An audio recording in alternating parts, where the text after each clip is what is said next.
Deepest cuts and broken glass. I'm not really a fan of intermission tracks, but you know, when he told me that, I was like, oh man, I don't like intermission tracks. But I listened to it and I said, yeah, actually, this is very well thought out. It's really good, really, nice song.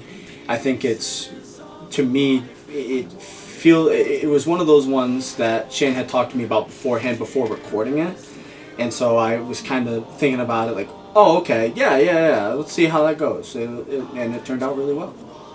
Track 8 is an extension of the prologue, and to kind of go back to my theater background, I treated it as an intermission because the song Broken Glass keeps the exact same melody and the same a cappella feel of Mirror on the Wall, but this time you kind of feel like you're in the heat of battle and you're almost losing this fight with your inner demons. And now we added this very cinematic background to the a cappella singing and these war drums toward the end to signify that this is not just someone talking about their feelings and all that. This is a battle. This is going through life, fighting with yourself, essentially, and struggling to survive, which is why the lyrics to Mirror on the Wall at the start of the album were a little bit more positive and a little bit more hopeful. But to the intermission song, Broken Glass, it's a little bit more melancholy and feeling like you're close to pretty much giving up. There's one thing that's different about it. Obviously, the lyrics are different. The tune is basically the same, but there is extra things going on underneath it. So there's the strings and then impacts, and there's like these big ambient drums kind of thing going on. These scars that give me hope that I might win. Dearest mirror on the wall, cracked and torn apart, but I won't let you fall. So it's very when you're watching a trailer for a movie, it's got that type of feel of, bigger than, larger than life kind of thing. So there's here's all the extra stuff that isn't in the first acapella. So there's these drums and this extra swell. This is something you hear in a movie trailer, right?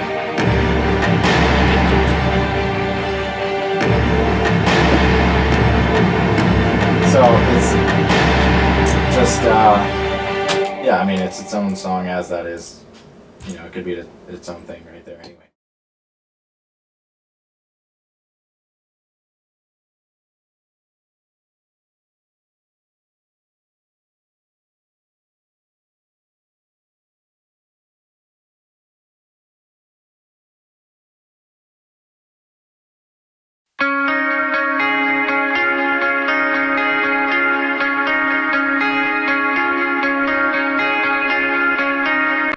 That one. I said Living Alive was most underappreciated. Dead End Memory Lane might be a close second for that. As soon as I heard that name, that right there, really good. But I don't hear any of our friends, they talk about it. Every track is good, and they all say that every track's good. But when it comes to favorites, I feel a little bit more on Dead End Memory Lane. I'd say for sure. So track 9 is a song called Dead End Memory Lane. This is one of the first songs written for the record, and also kind of the sibling song, I'm going to say, to Moving Mountains, because the chorus to Dead End Memory Lane is the bridge to Moving Mountains, just slightly tweaked, but the same melody, same lyrics. This particular song is about questioning everything you've been through and everything you've done to get to this point. And you're wondering if there's anything else you can do to find a place where you feel like you belong, or a place where you're not gonna feel as insecure or as insignificant because you feel like you've tried everything to find your way back home. Not to quote the song. But yeah, it's interesting because the song lyrically is very melancholy, and questioning everything, but musically I wrote it very upbeat and driving and almost fast in a way. So I like the fact that the music kind of contradicts the lyrics just a little bit. And of course the fact that it calls back to a melody that was used in previous songs and lyrics that were used in a previous song. I like how all of the songs on this album kind of do that in a way. These drums are the actual drums in the actual like drum kit, but I took them and I just put like this giant verb. I basically think of it this way: I just took these section of drums and I put them in this giant verb room, and just for that part of the song, and then the rest is just regular, like dry, produced drums. So there's like this huge verby ambience to these drums right here. You can hear that tail of the verb.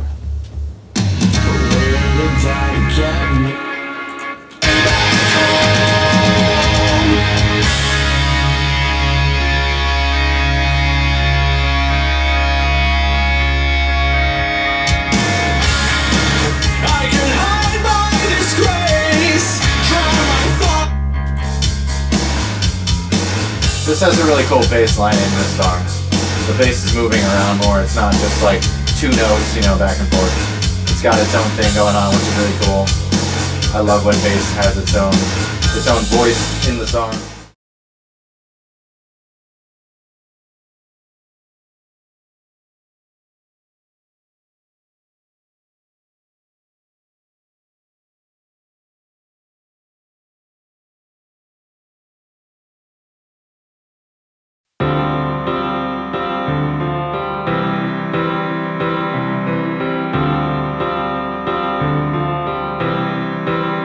Track 10 is a song called There For You.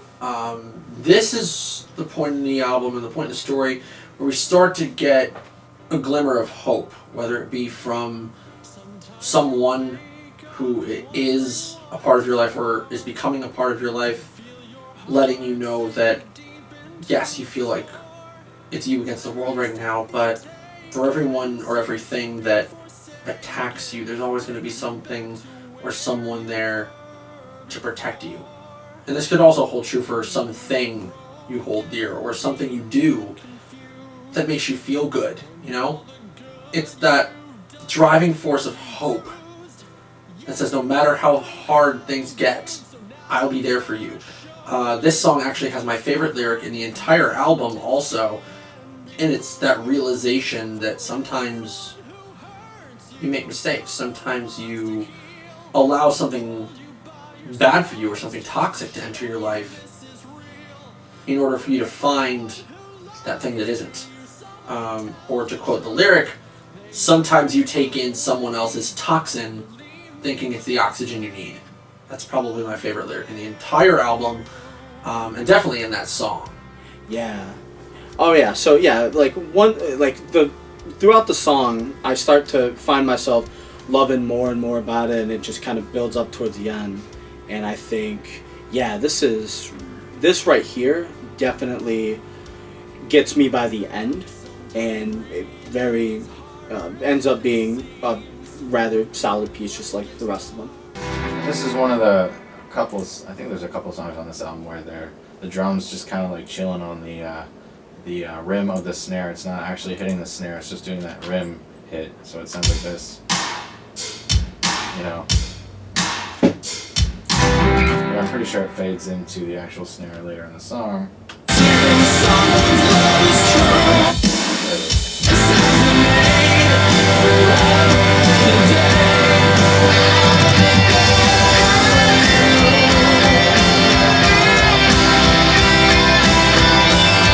Guitar solo. I can't even tell you how many songs have guitar solos, which I feel like isn't a common thing anymore, like in modern day rock. It's just like, it's either a breakdown or like, something new, EDM type fill, or like just it goes back down into like this chill vibe type bridge, and then it goes back into the chorus again. Like guitar solos aren't really like as common nowadays, so I'm glad that there's like, he's bringing back the guitar solos, and there's quite a few, like I said, there's quite a few songs in the album that have the guitar solos, so that's nice.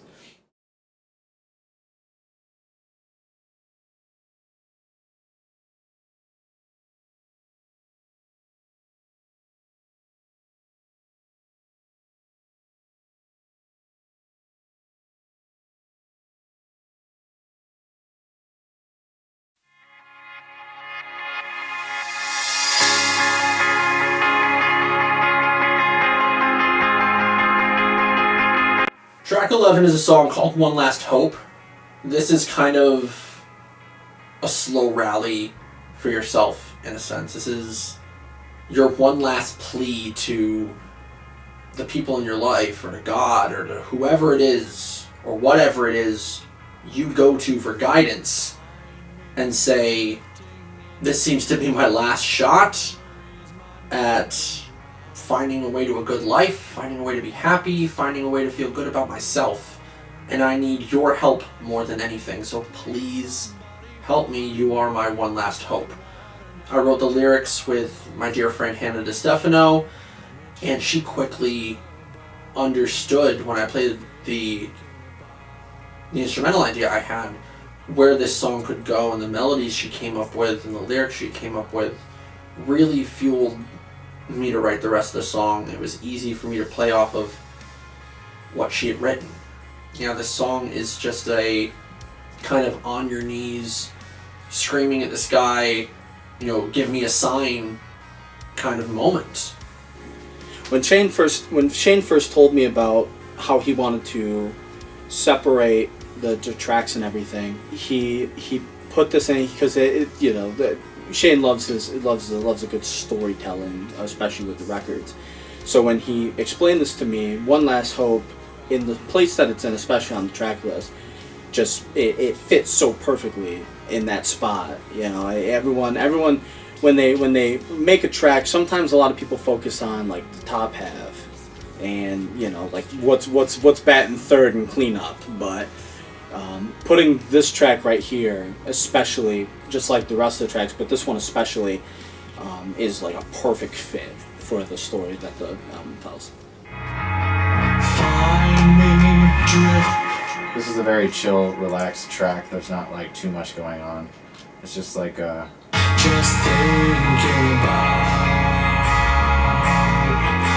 slower type chill track. You know, like when you're driving at night or heading home from work and you're just kind of like out of it and you want to relax. And I feel like this is one of those songs that's good for. Take me somewhere we can see the letter day rising from the ends of the earth. And this is something we try to do in Moving Mountains and in this song. These are the only two songs on this album that have like this type of ambient drum, which is like just kind of like all over the place. Kind of like a trap beat type of thing, just really, really lo-fi.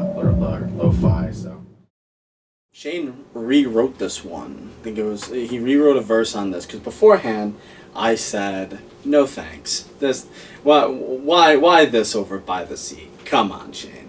But then I listened to the new and improved Stop and Smell the Roses, and that's contender worthy right there. It's a huge difference from the first time he showed me this. Significant improvement, and definitely belongs on this track list now. So I had to apologize personally to Stop and Smell the Roses. It hasn't said anything back because it is a song.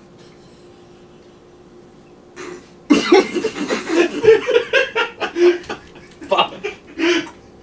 He's gonna be loud for about a minute. Sorry. Okay.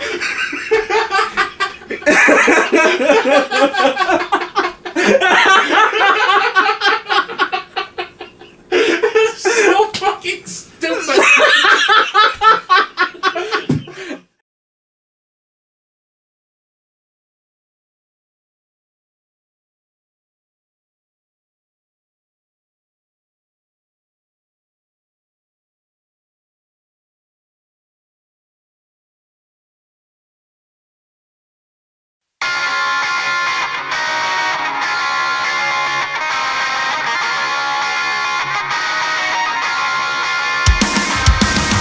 Track 12 is a song called Stop and Smell the Roses. This is another early song that kind of wrote itself in a way. I wanted to try my hand at writing, that silly, inspirational, look at the little things in life and be happy about those little things, because most of the time those things are what's going to make your day. I didn't realize how well that was going to fit into the theme of this record. And especially putting it toward the end, because we're starting to get that glimmer of hope.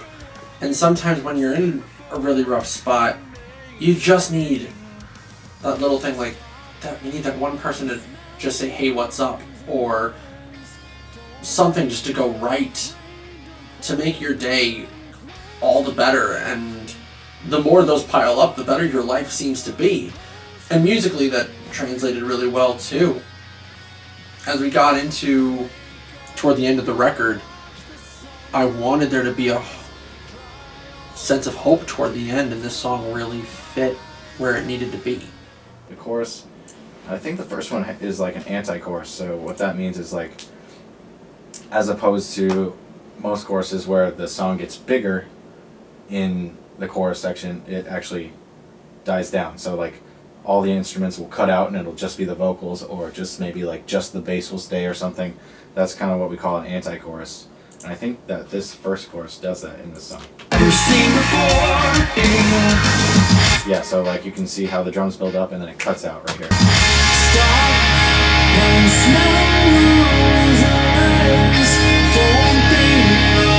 there is instrumentation, it's just very light.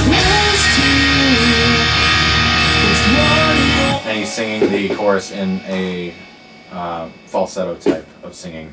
And then later in the song, the same exact chorus or lyrics. And here's the full chorus. Full bore singing it, you know, he's got that chest voice. The drum beat is different, it's actually going and moving.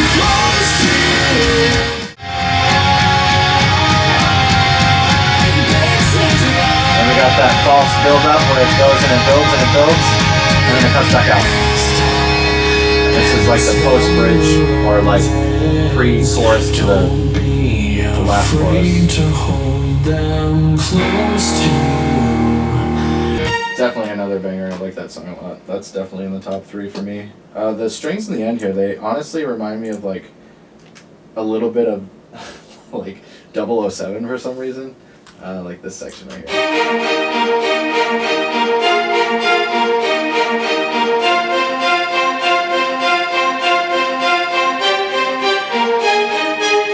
Right here. Just that one little part for some reason. Probably buried in my brain from my childhood watching a movie or something. I don't know.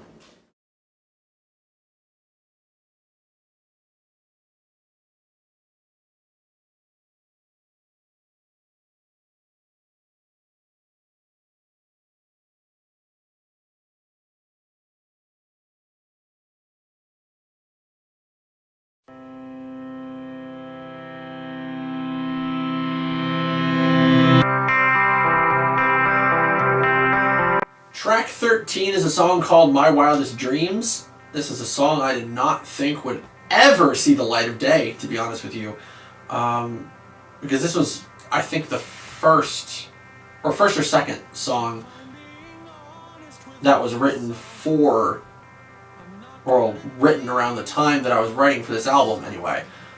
I wrote it in 2018 when I was at a really high point in my life. I was busy playing shows, I was in the production of Rent, I was in a good relationship at the time. Everything just seemed to be going right until things just didn't for a while.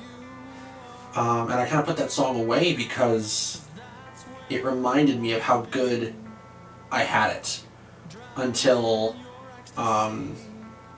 the opportunity to perform came again, and my friend Justin was like, we need this kind of song, and that was the song that fit the bill. My Wildest Dreams was exactly the kind of song he wanted, because he wanted me to play an original song that fit the theme of the performance he was putting on. I dusted it off, I played it for them, and all of my friends there were like, this is an incredible song, you need to do something with this.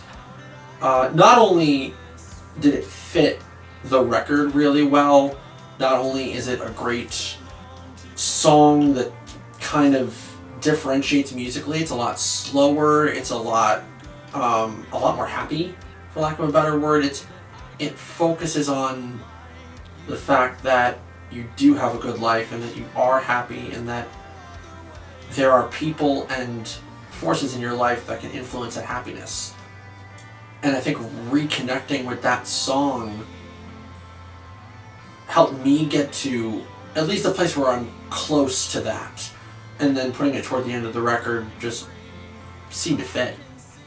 So yeah, here's another one of those like intro things that I did because I didn't want it to just start like this, this is what it sounded like originally.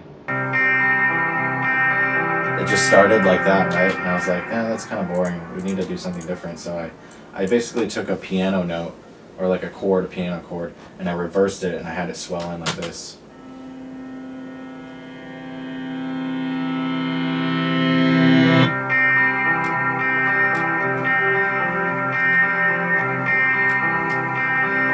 So yeah, this is one of those chill songs. It's just kind of relaxed, like the other one. Driving home from work kind of song. And what I really like is these like emotional cellos that kind of swoop in, and they're kind of mocking the vocals. So. Drowned in your ecstasy, held tight but flying free. So just so you can hear it a little better, I'll just do the vocals and the strings, which is like this. Where I wanna be. Drowned in your ecstasy, held tight but flying free. I can see my wildest dream.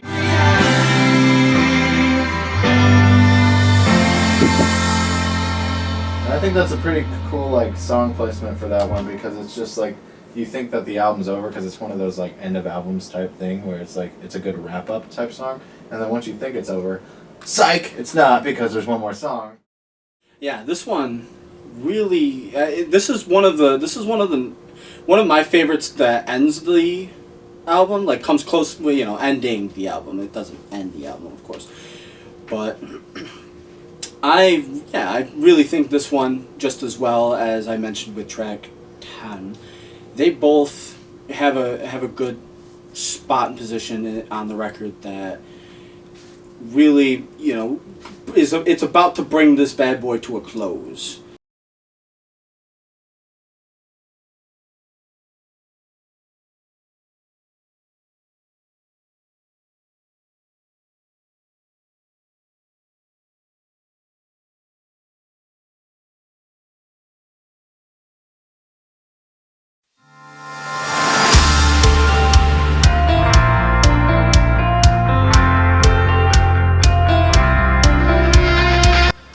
Track 14 is a song called Singing in the Street. It's the last song on the record, and the title should give you an idea of what I basically do in my free time. A lot of what I did to just kind of unwind when I'm at home or when I was in college was just walk around aimlessly and just have my headphones in and sing at the top of my lungs. It was a great form of therapy and a great form of relaxation for me.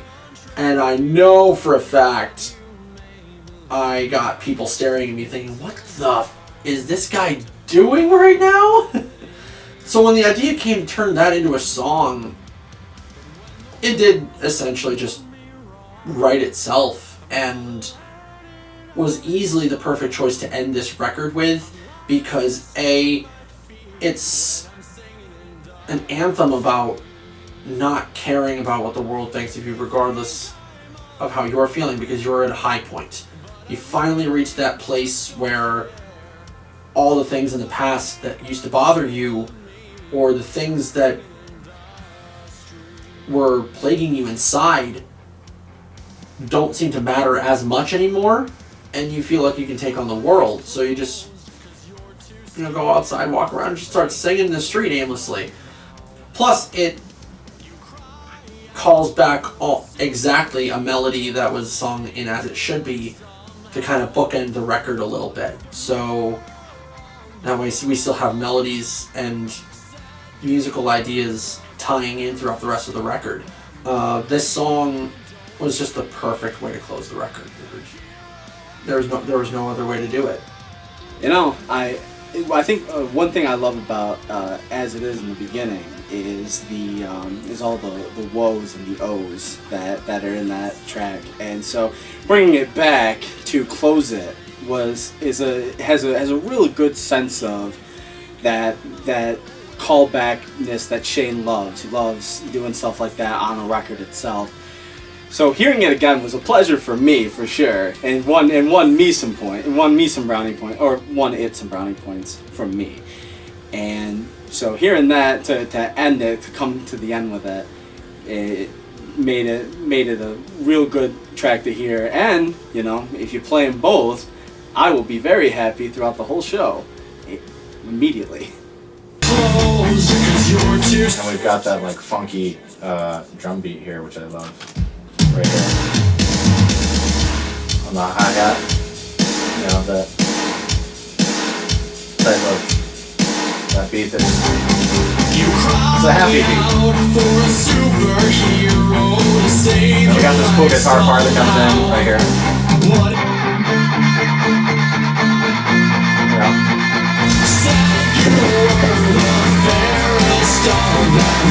These oohs and ahs that he does at the end here is actually part of another song on the album. Or the melody is anyway. Which is cool because he's hinting back at it at the end of the album. It's the last song. He's like hitting little hints that were already a part of the album. Which I love when bands do that.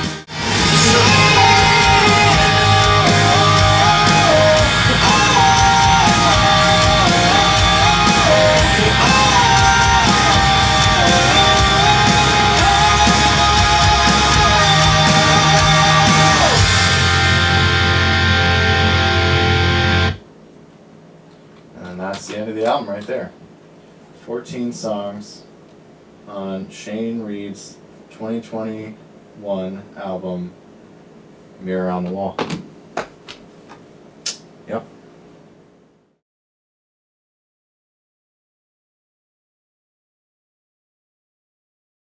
Listen to birds in the car. It's just like, what my favorite chip is? Doritos. That's it. That's how we end it. Okay. Beautiful.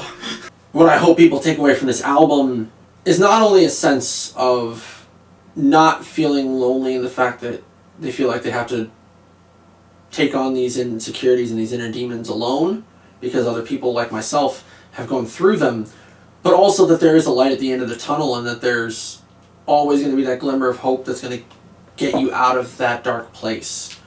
I hope this inspires people who listen to it to actively pursue things that make them happy and feel like they can,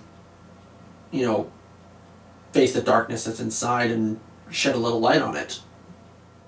In the past, at least, a lot of times people in the area, let's say for example, they are very much unsure about, well, he's a local guy, there's this weird stigma about, the local guys in their music, right? And, but a lot of people in the area that we know, in the area, have given it a shot, and I have heard their feedback. And now, for some of the songs, because of the, whether it's the quality of the audio or whatever, it doesn't really quite hit as well as it had in the past.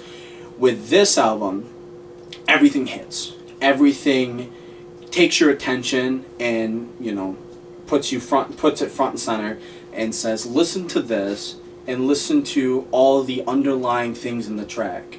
Listen to the singing and how his voice moves, and listen to all the new things that we put into these tracks. And I can assure you, once you do that, it's going to be a very good listen from start to finish. Be sure to check out my new album, Mirror on the Wall, available everywhere on July 9th, 2021. So you better listen to it, and you better listen to it again, and then 3 times, 4 times, 5 times, 6 times, 7 times, 8 times, 9 times, 10 times, and more than that, for sure. And Doritos are your favorite chip. And Doritos are my favorite chip. It's not even true.